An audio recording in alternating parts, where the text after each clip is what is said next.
So we're going to do a class today that I've labelled or themed building better backs. So it'll be, and I use the word build because to improve your back, you need to do two things. You need to strengthen it, but you also need to stretch it. So a lot of people think, oh, my back's really sore, I just need to stretch it out and it will be okay. Yes, if it's tight, totally, but also backs can often be the way that they are because they're not strong enough. They're not strong enough, then they fatigue very quickly and then they get overloaded, and that's where they get pained. Okay, so backs need to be, like any part of the body, they need to be strengthened, but they also need to be lengthened as well. So if you've got some little fascial balls, and if you haven't, then you'll have a little set of tennis balls perhaps.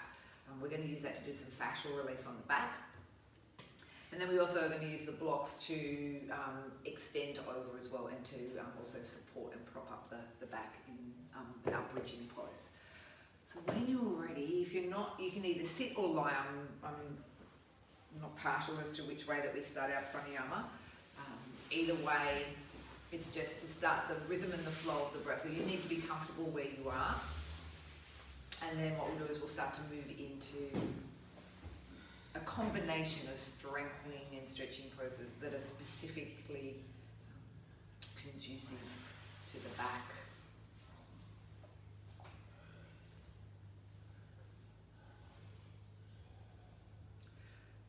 We'll take a moment as we settle in here just to allow and to invite the breath slowly in through the nose and out through the nose.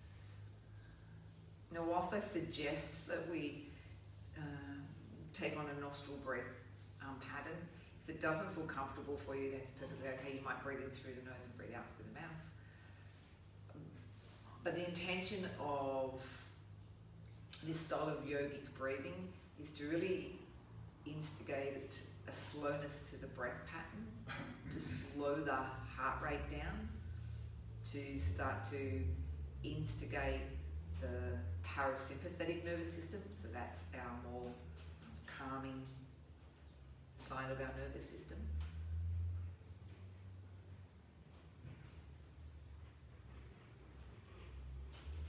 Then we want to notice that perhaps with each of the breaths that there's more length to the breath if possible. That doesn't mean forcing the breath, but it just means perhaps seeing that if we could move just subtly away from short, shallow breathing to longer, more extended breath, filling the lungs to their full capacity. Noticing our chest and our belly perhaps rising and expanding on the inhale, and then deflating and sinking and drawing back in on the exhale.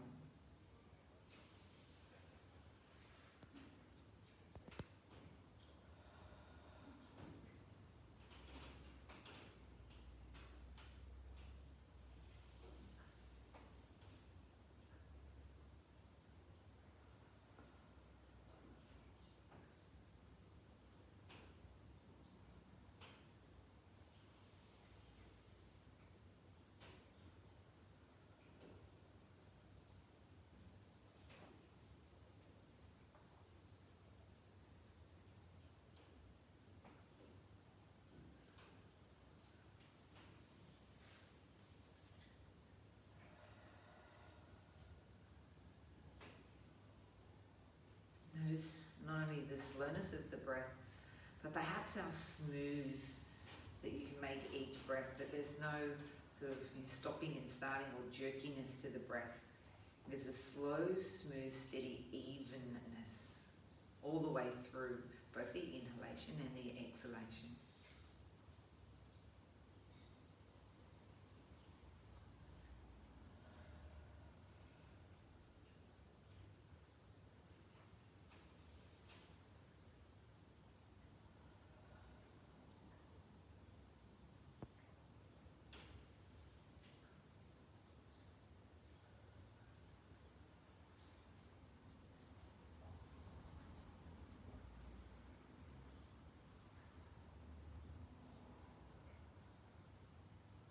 Stay with this natural flow of the breath. And keeping this fullness to the inhalation and emptiness to the exhalation. As we continue to work and move through each of the poses, or we call them asanas in Sanskrit language. When you're ready to bring and invite some movement back into the body, to draw awareness back to the mat here, wriggle, perhaps the fingers and the toes. Let the eyes adjust to the light. If you're in a seated position for pranayama, come down to start to lie for me. And in a lying position, we're going to begin by opening up the side line of the body. So we call this banana rama. Right, primarily because the structure of the body looks like a banana or some kind of crescent-like shape. Walk the legs moving all the way across and around towards the left edge of your mat. Okay, now they might go off your mat, and that's all fine. And then the head and shoulders, they do the same walk all the way over to the left edge of your mat here. Left shoulder will roll, left shoulder. Right shoulder stays down onto the floor, and so too does the right hip. You'll start to notice this tendency of the right side to want to try and roll off your mat here. And if it feels comfortable, take the arms overhead for me here and collect the tips of the elbows. Now you're wanting to hold a little firmer onto the tip of the right elbow because we're opening up our right side here. So pull the right arm closer into the headline here. Reach further away with your right heel. So you'll pull your toes back and press out through your heel. And then roll your right hip further down onto the mat for me here. Now our intention here is to open up the side of the body, and often when we're tight down through the ribs, which is primarily where we're getting this stretch, so through the intercostal muscles on the ribs, and then down through the hip, and the hips start to be out of alignment, then they'll skew the spine. Okay, so a lot of back issues come from two areas: the thoracic, okay, so our rib cage, or the pelvis. I'm going to keep breathing deeply into this right side of the body. So some of the new, I'm going to call them the new wave, new generation physios, those that are more inclined to look at biomechanics, will say that we're either thoracic driven or we're pelvic driven. Okay? And when they work out which way that your body likes to function, then that's the area that they begin to treat. So if we ease off the right elbow and relax all right, and then we walk everything back around and in onto the mat, so head and shoulders and legs, and then just repeat this as the legs find their way across to your right hand side. So legs right, head and shoulders, they're going in there too. Wriggle, wriggle, wriggle. Arms come overhead, collect the tip of the left elbow. Doing the same here, though this time mindful that the left shoulder stays on, rolls down onto the mat, the left hip stays also rolling down onto the mat.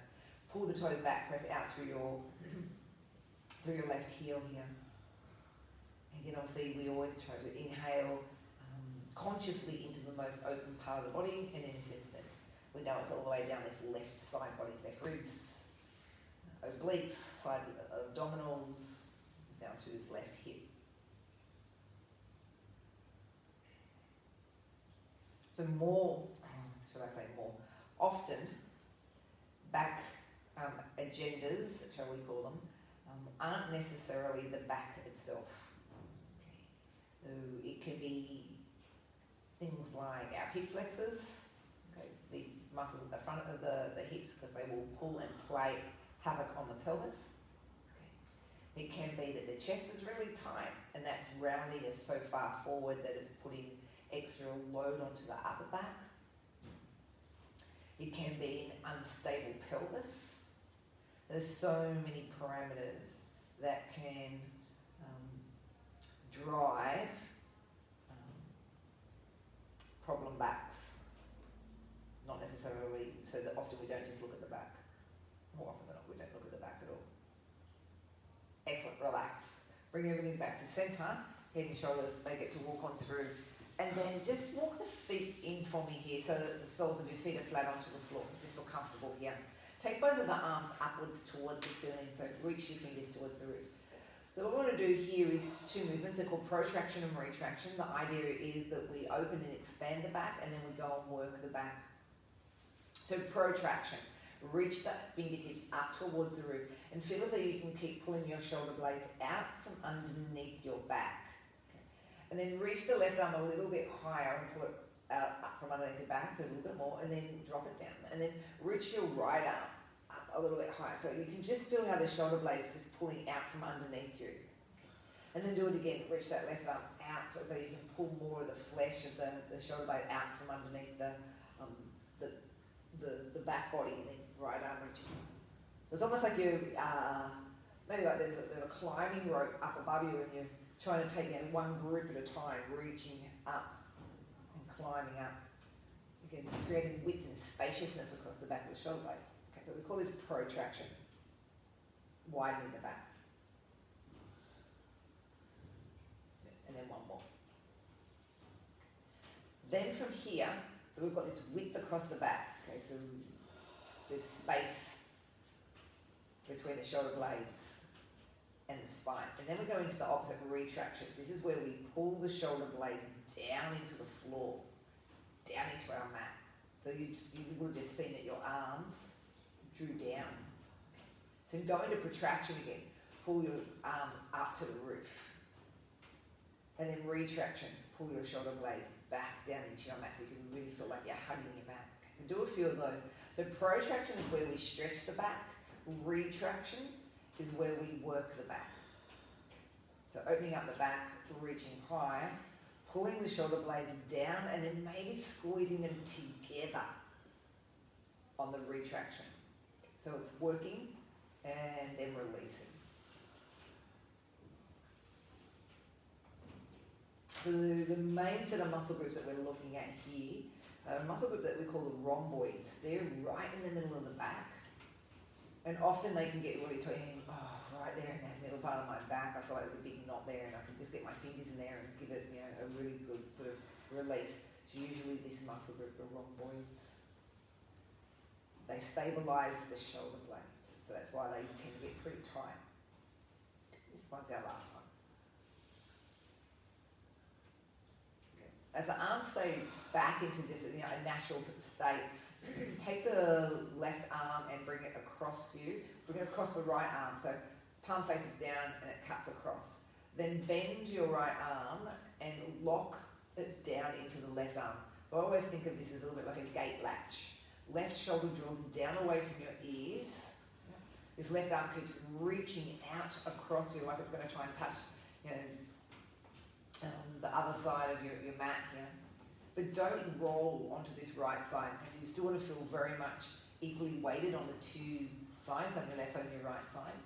And then as you keep pulling this arm across the body line, you'll start to feel again more openness coming into the back, this upper back, this shoulder blade. Then imagine you pressing this left arm up towards the ceiling, but your right arm is stopping you, it's pushing it down. And then just do a quick check-in on this left shoulder, that it's not hugging up near your left ear and squishing more down this left side of your neck. So remind yourself, left shoulder needs to stay down away from my left ear. And the arms are pushing into one another. And the left arm's reaching all the way over to this right hand side.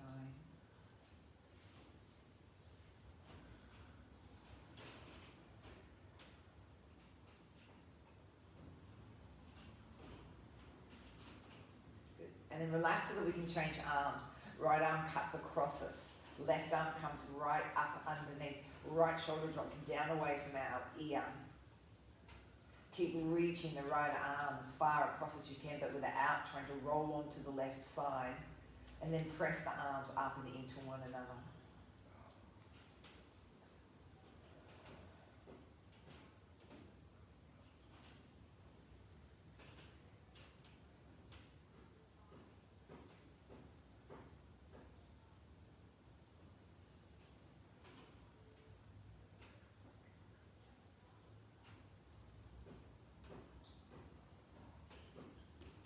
Release the arms and bring them parallel to your sides.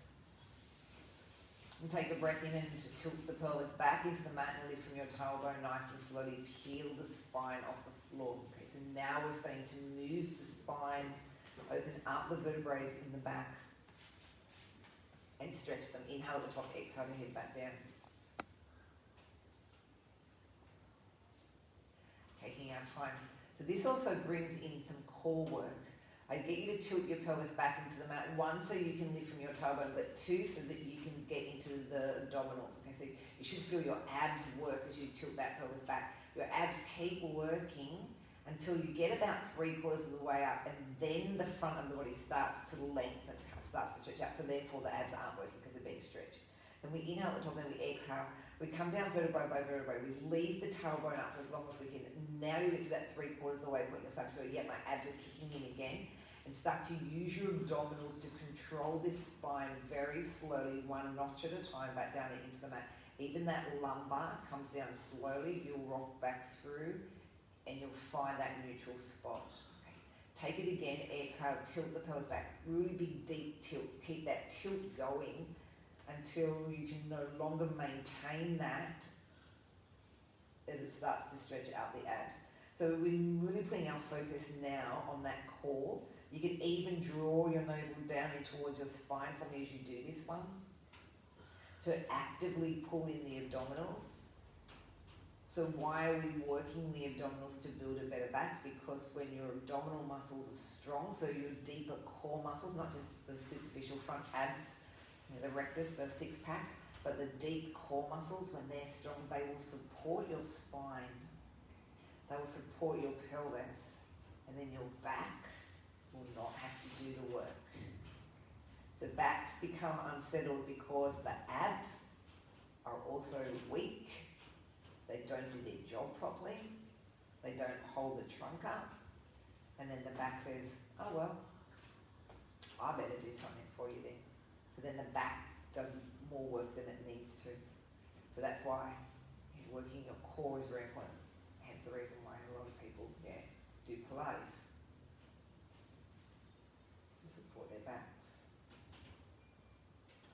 So we'll just do one more. Try and make this pelvic curl very core driven.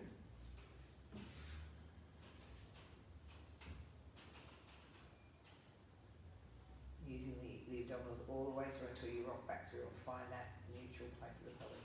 Next one, come on up. Use your blocks for me on this very next one to support the back into a pelvic curl. Or what we might call bridging. It doesn't have to be super high. We're just going to rest the back of your pelvis onto the blocks. The left leg will go long now, and then the right knee, when you're ready, will pull into your belly.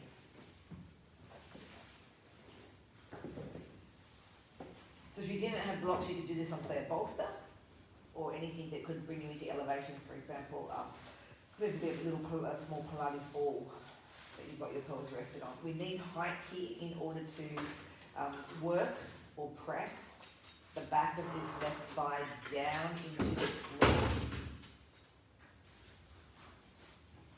And we're pressing the back of the thigh down into the floor so that we can stretch and open up the front of this leg. Okay. I mentioned before the hip flexors, which is this muscle group here that we're stretching. So what happens is when these guys get really tight, and they do get tight because we sit pretty much probably 90% of our life, and they shorten when we sit, they get tight, then these also play havoc on the pelvis. They pull the pelvis. And when the pelvis starts to go out of alignment, then it'll pull on the back, and then your back's going to have it. So we try and stretch these out.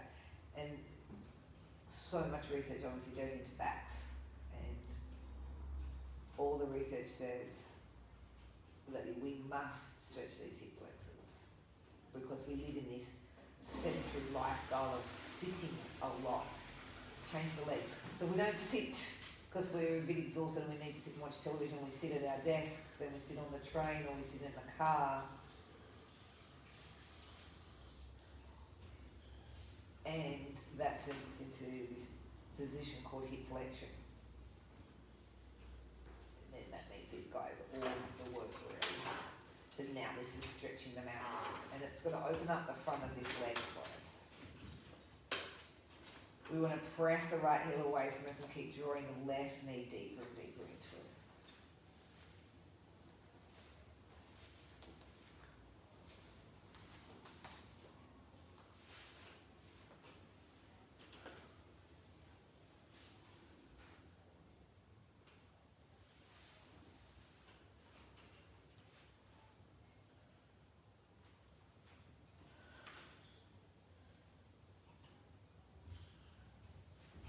Lower the left foot down onto the floor, bring the right foot in, lift on up off those blocks, pull the blocks out from underneath. Take your time when you come down, don't rush this rolling down just because you've been in the elevation for a little while. Let the knees drop to the left hand side. Bring the knees back to the centre, drop them off to the right hand side. Back to centre, to the left. And then back to the right. Breathe in, come back to centre, breathe out, bring your knees now into your chest. Now this will stretch and lengthen the lower part of your back. And it can give people quite great relief in their lower backs. If you think about the logic of it, it's a lying version of child's pose.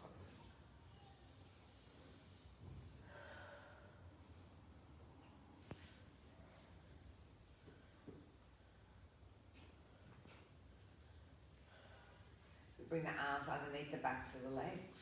Do the same. Have a deeper, tighter hug now.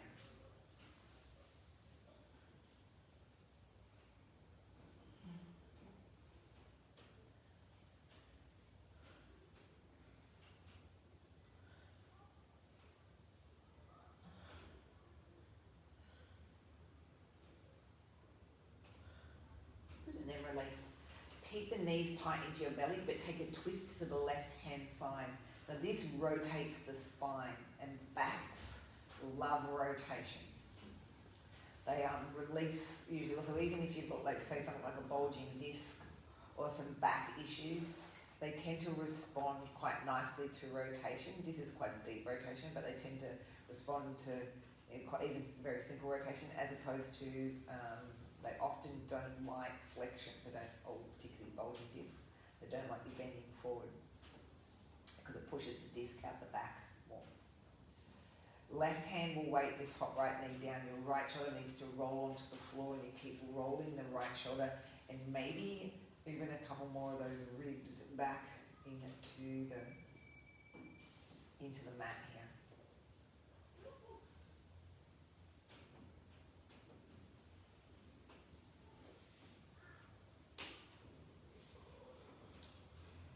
Turn the head now, look across to your right, sort of stretch out the neck muscles as well.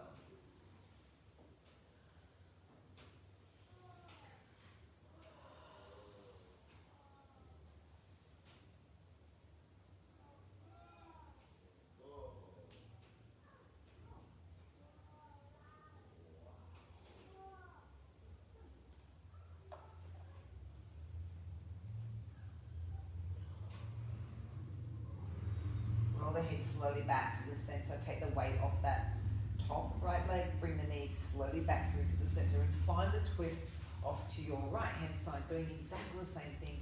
Dropping the knees, assisting the stretch if it feels right for you. Right hand weighting the knee down, left shoulder onto the floor, looking. Again, just watching the neck, but maybe looking over to that left hand side.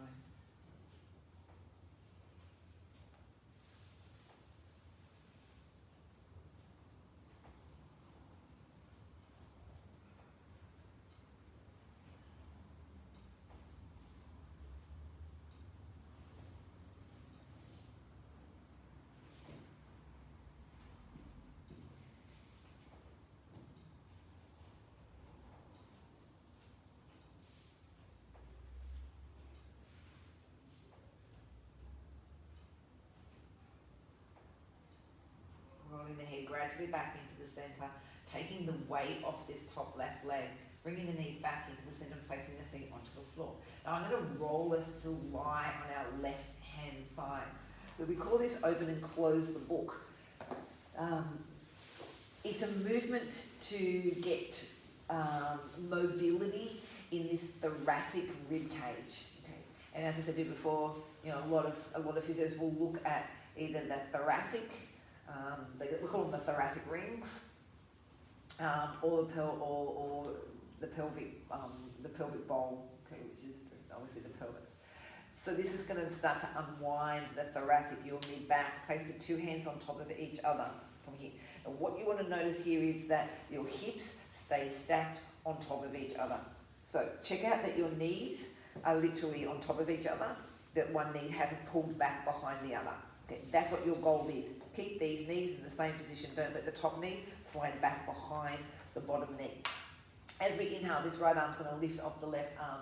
It goes up towards the ceiling. Then it starts to open out to your right. Now only go as far as you can before you start to feel those knees slide off each other. Okay, then we are no longer rotating from our thoracic, we're trying to rotate from our hips. Okay, this is us doing thoracic ring work here.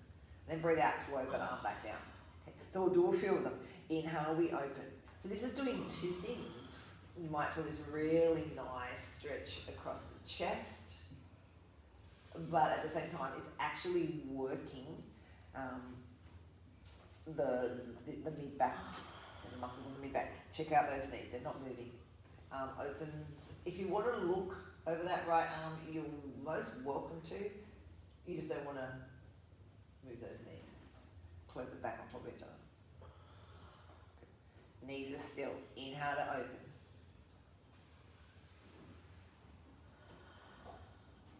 Exhale to close. One more. Inhale to open and hang out there for me on this very last one.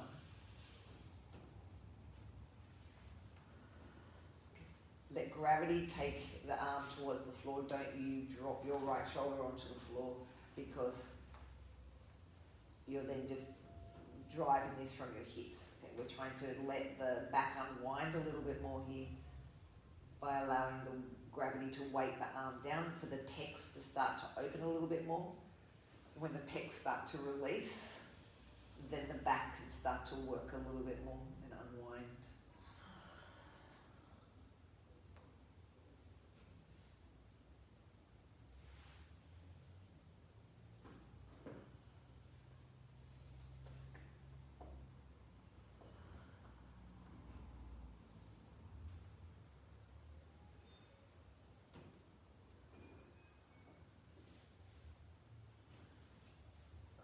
Breathe out, close the arms back down. And then when you're ready, we get to switch. We'll take it off to the other side. Rolling to rest on the right side. Right arm's our one underneath. And breathe in as we open up the left arm. And breathe out as we close the left arm down. Open on the inhale. Close down on the exhale.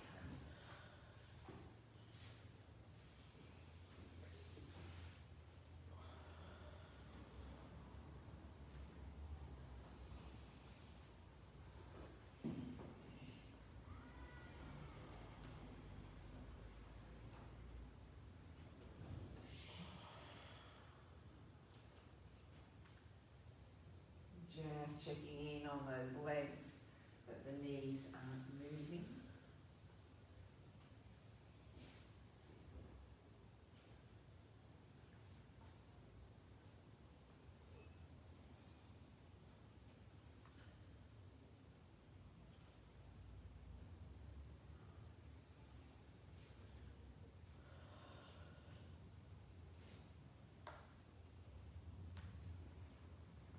This one will hold it out there. This very next one, just allow the natural weight of gravity draw the arm down.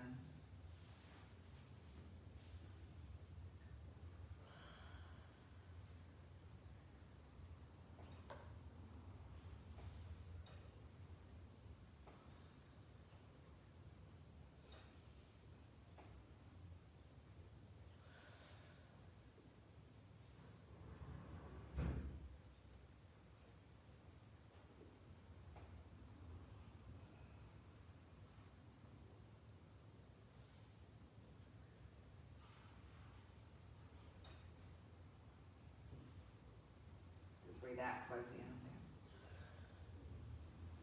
And then when you're ready, take a moment. We get to roll over, back and in onto the spine now. We'll access the balls for this next one. So if you've got one in a pouch, you can leave them in the pouch. If not, just put two balls together, and you might have tennis balls or some soft sort of rubber-like balls. Actually, you know what I might do also is get your block, bring the block underneath your pelvis. So just let the pelvis go into a little bit of elevation. So what we're going to need to do here is place these balls either side of the spine in this upper part of the back. So you'll need to lift the back up and then wriggle the ball into the mid part of the back. So the spine is in the middle and the two balls should sit either side of the spine.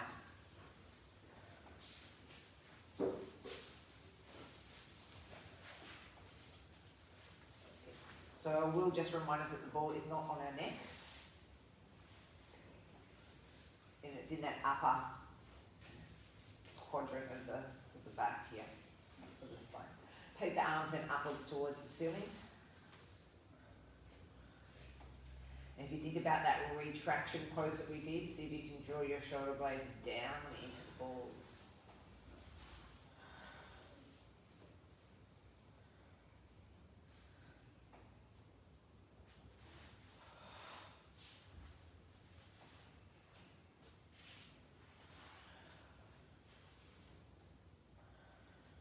Quite slowly bring the arms to cross in front of each other.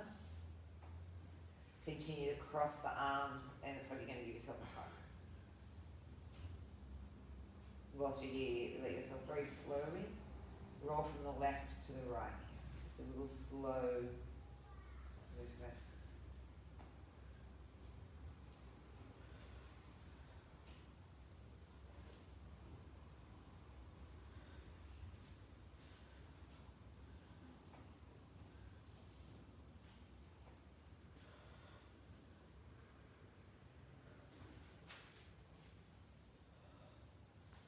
Return back to the center, take the arms back up, and then back down both sides. Roll down the spine a little bit more, so just feel yourself move these balls down the back a little bit more. Do the same thing, arms up, drop shoulder blades down into the balls.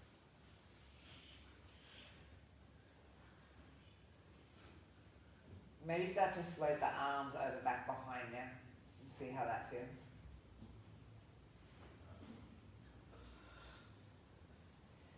Each of those outer breaths, see if you can let your body weight sink into the softness of the balls.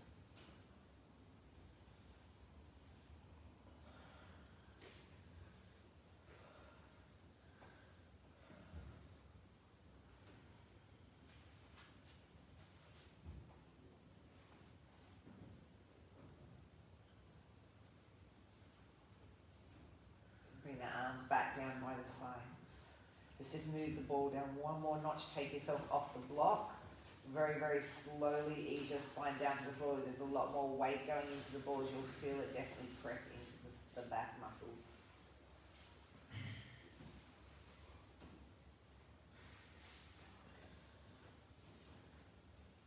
Again, arms float up. Cross the arms, rock side to side.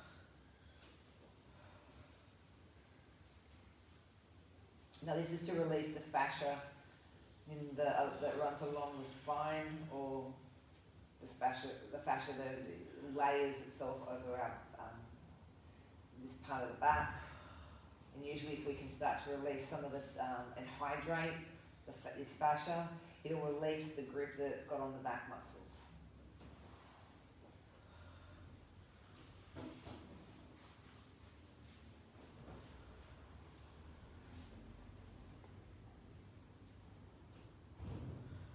Release the arms back down by the sides.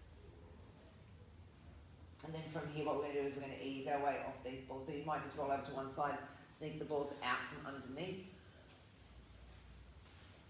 Roll back onto the mat. Now you might feel that when you get back onto the mat, there's more Width across the back, sometimes you might feel as though that this whole back now feels as though it can melt into the mat, but it's not pulling itself up and away off the mat, but now it's actually releasing into the mat.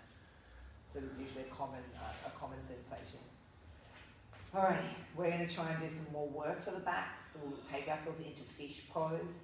Roll to one side and tuck the arm underneath the back of the body, and then roll the other arm underneath. Run the legs long. So you're going to find that you're actually lying on your forearms now. They're tucked right underneath the back of your body. This is drawing your shoulder blades together. When we draw shoulder blades together, then we're working the muscles, or working those mid-back muscles. Press the hands and the forearms down into the mat. Press into the elbows to lift up off the floor. Then tilt the head back so that just the crown of your head touches the floor. And this takes us into what we call fish pose. Fish pose works the back muscles. When you work your back, you're stretching the front of your body. So, you know, all that open the book, close the book, helped us now here to get more openness to this chest. It allows us to breathe easier up into the lungs. And in turn, the back muscles should be able to work because we've released them with the fascial balls.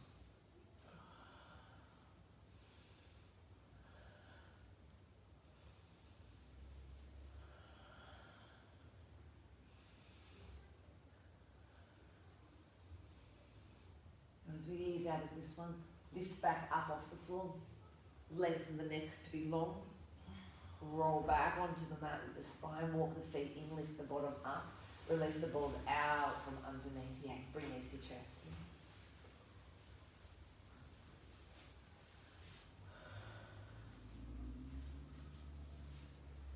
As we hold on to the legs, we'll use that to rock us up into sitting. So find yourself into a seated position onto your mat, and then continue to come over onto all fours for me from here. So you can do protraction, retraction even in all fours. It's often done like this when we work in a rehab capacity. Hands are underneath the shoulders, knees are above the hips. Protraction, retraction here happens when you drop your chest down through these arms. Okay, so the arms don't bend; they stay straight. You just drop your chest down through. Okay, so that's called retraction. Okay. Shoulder blade muscles should be working, and then protraction. Keep pressing your palm to the floor. Think that you're going to pull your armpits away from the floor, and then your back becomes wider and it becomes flat across the back. And then drop through, and then lift back up. Let's just do one more. Shoulder blades draw together, shoulder blades widen. Okay, keep the width now. Pull up into cat, chin drops into chest, belly pulls up and in, and your back rounds. Stay here in cat. Okay, so don't go out of cat into cow. Stay here. So cat pose stretches the back. Okay, the chin drops into the chest. It lengthens the back of your neck. You draw your belly up a little bit deeper. So pull it right up into your spine. Okay, this sucks your belly up and in. So therefore, your abs work. So there's some core work. Your spine stretches. Feel like you can tuck your tailbone under, as though you're trying to tuck it between your two legs.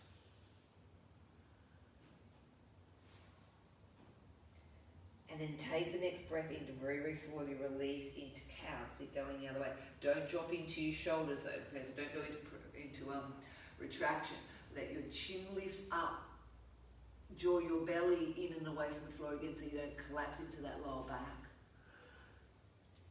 So the back now goes into a big curve. Okay. We allow the tailbone to swing up, and this is so that we strengthen those lower back muscles. But we pull the belly in, okay, and that's just to engage the core a little bit more. It's just going to stop any unnecessary compression into the discs. Good, let's go one more. Change direction, cat. Pull your belly up and in, round your back even more. Send your tailbone between your legs. See if if you can perhaps create any more width or spaciousness across the shoulder blades.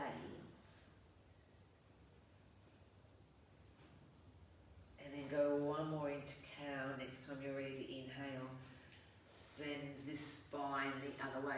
So the spine is moving in two directions, what we call flexion and extension. Okay, we're working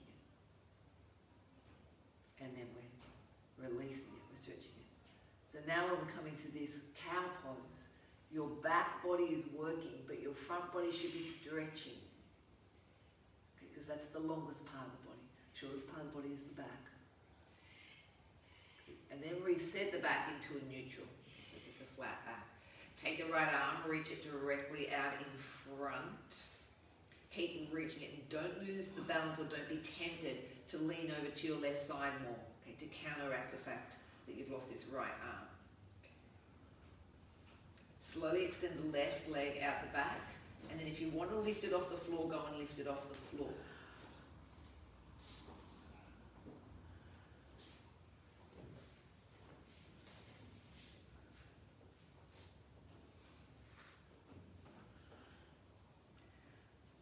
Stay with it, but just place your right hand onto the floor. Mindful here that you don't drop into these shoulders, so still think of the armpits pulling away from the floor. Take the left leg a little higher, but don't twist the hips. Okay. To pull the toes down towards the floor and lift the leg a little higher. Okay. The glutes should work, and then the lower back muscles have to work here as well.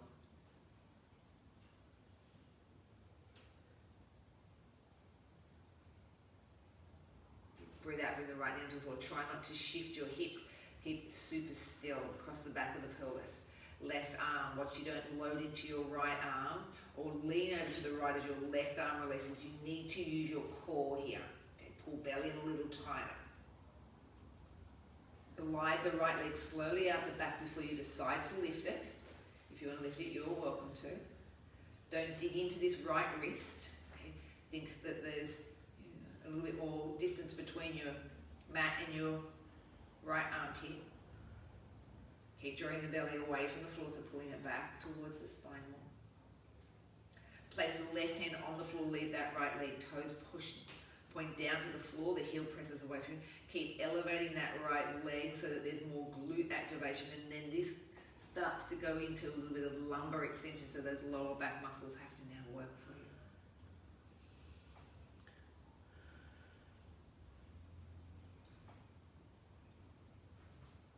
Breathe out, bring the knee into the floor, watch that you don't shift these hips, toes turn under. Find down dog, lift up and press back. Now down dog, its big focus really is to traction the spine. Okay. So the weight of the head, now a head weighs anywhere between 4.5 and 5 kilos, so it's pretty hefty. So that's pulling this upper part of the spine down towards the floor. Okay, so it's tractioning it down to the floor. And then we create more traction by thinking at the other end of the spine, so we're going to think tailbone, it's shooting itself through the legs and out to the wall behind you. So in other words, we're pulling the spine, or we're tractioning the spine at two ends. Through the weight of the head, pulling the upper cervical part of the spine towards the floor, and us physically drawing the lumbar spine towards the wall behind us. Now, eventually, we also start to feel that there's some work that goes into the shoulders, okay, so the upper part of the back. So we've got some strength happening as well as some traction. Stay with the natural rhythm of your breath. If you need to drop out, come down to your knees, but try and keep the strength here.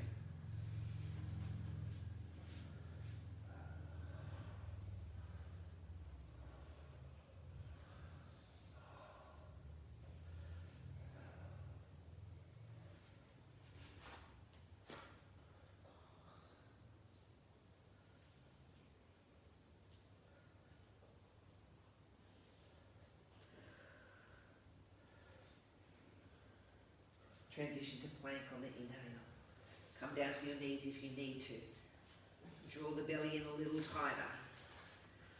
Start to get the core to work here. So again, pop to the knees if we need it.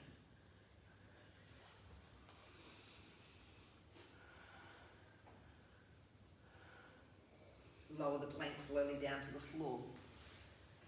Inhale as we pull up into cobra. So I'm just going to remind us what this pose looks like. It's like fish, okay, where we tuck the arms under the back of the body and the back curled, curved away. So this is just the flip side of that fish pose. And how we're staying lifted off this floor is not by the pressing of the hands. Okay. It's by the strength in these back muscles. So I'm going to get you to do a couple of things as we stay here because we're trying to work through this one. Try not to push your belly into the mat. In fact, draw your belly button away from the mat. Okay, pull your belly button away from the mat so that it pulls towards your spine. And that's going to strengthen those deep abdominal muscles. Okay, this is going to protect your lower back. It's going to keep the pelvis into a neutral position. Okay. Don't squeeze the glutes. Don't lift the legs. So pretty much from your waist down, there is nothing in this pose. Okay, this is sort of like really loose and lifeless. The work for cobra is in the upper part of the back, from say the ribs to that mid back. So then without dropping any further, can we lighten the press that we might have onto the mat? Could we even let it go? And if we let go, draw the elbows back towards the heels more and then engage more of those shoulder blades. See if the shoulder blades can try and touch each other.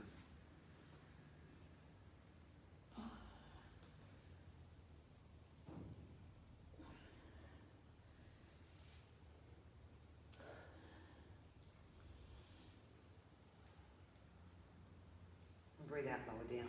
Bring the hands to sit directly underneath your forehead. And let the hips do a little jiggle now.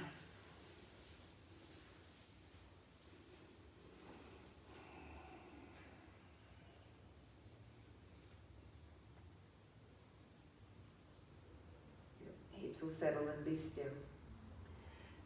As we work the arms directly out in front for us here. So right out onto the floor and bring your forehead just to meet the mat here. Take the right arm off the floor. Draw the right shoulder blade down the back. Lift the left leg off the floor. Keep the left leg straight. Don't bend the knee. And then when you're ready to exhale, lower it down. Inhale, we'll lift the left arm and the right leg. As we lift, left shoulder slides down the back, right leg keeps lifting off the floor, the pelvis stays parallel to the floor. Just like we did in cobra, keep pulling your belly button away from the floor. This will, again, stabilize the pelvis for us.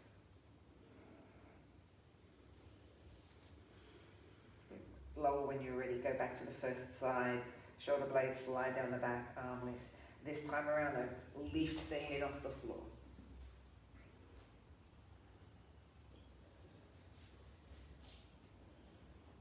And breathe out, lower down. Inhale, left arm, right leg. Lift the head as well now.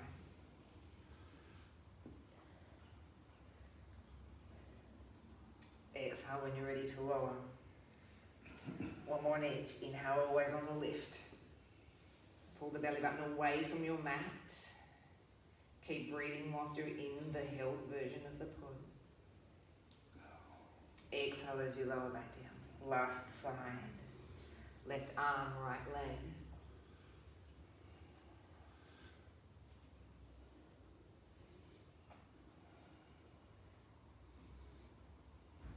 And breathe out to lower. Good. Bring the hands back underneath the forehead, a little hip jiggle here.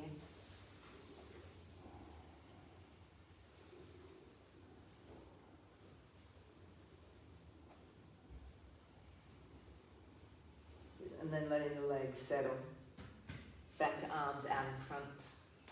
Okay, so this one's a little harder. Okay. We're going to bring both the arms and the legs off the floor, so both will be in elevation. Okay, so sometimes we might just call this pose as it is, like a Superman kind of pose. Inhale, head will lift, arms will lift, legs will lift.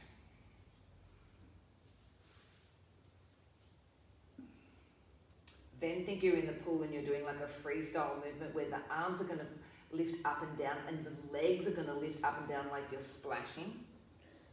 Keep breathing, don't hold the breath, don't bend the legs. Okay, straight legs.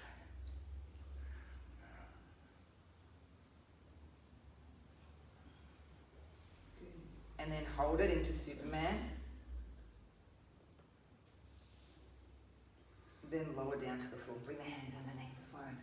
Little hip jiggle.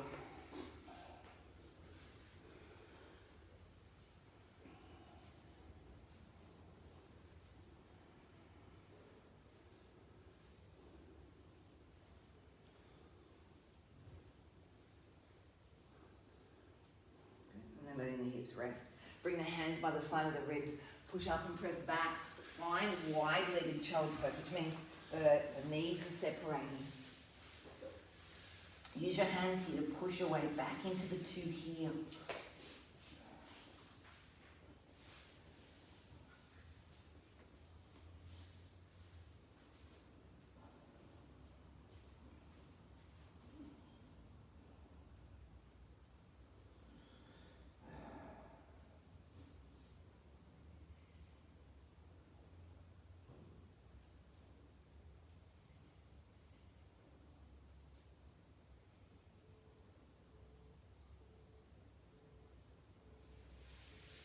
Use your hands as we inhale, walk them in towards you and very slowly let the trunk come up and to lift. Find your way over onto the mat as we prepare for Shavasana, relax. If you've got a bolster and you'd like to use the bolster underneath the backs of your legs, you're welcome to. If you would rather just lie with bent legs and knees knocked together, you're welcome to. Wherever you lie, whatever position that you're in, that you must be comfortable. And not put any strain or load into the back here.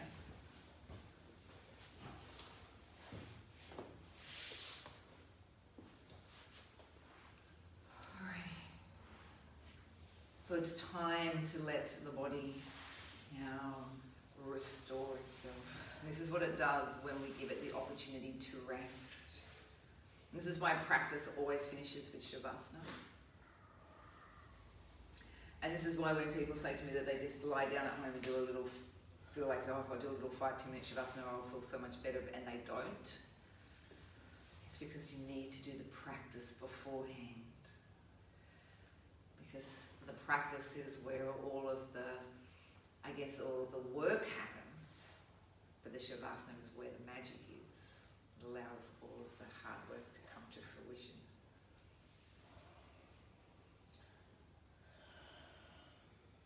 It's a chance for the body just to recalibrate,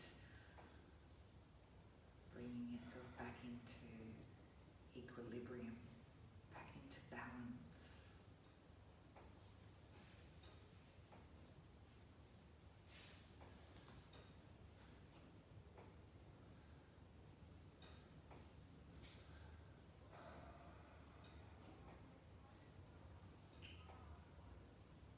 We come back and we revisit that natural rhythm. And we sit in that rhythm of the breath.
sound of the meditation ball.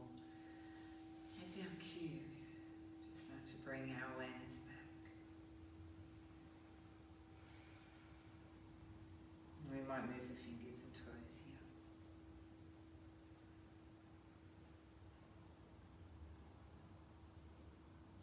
Take a moment to roll over, being on the side that feels comfortable.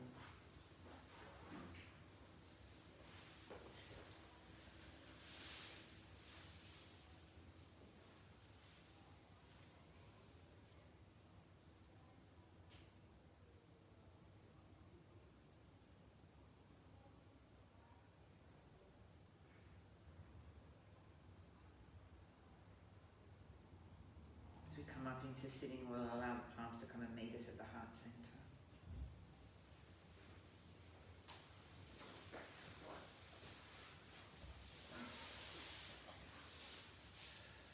It's here that we get to show thanks and our gratitude for the practice by closing class with Namaste.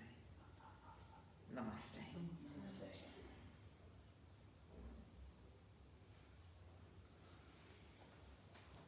Worth pushing yourself to come, Melinda? Yes. Yes. It's always worth it. When you get on the mat, it's always worth it. I was so tired before I got here. And you feel better? Oh yeah. Have a good weekend, everyone.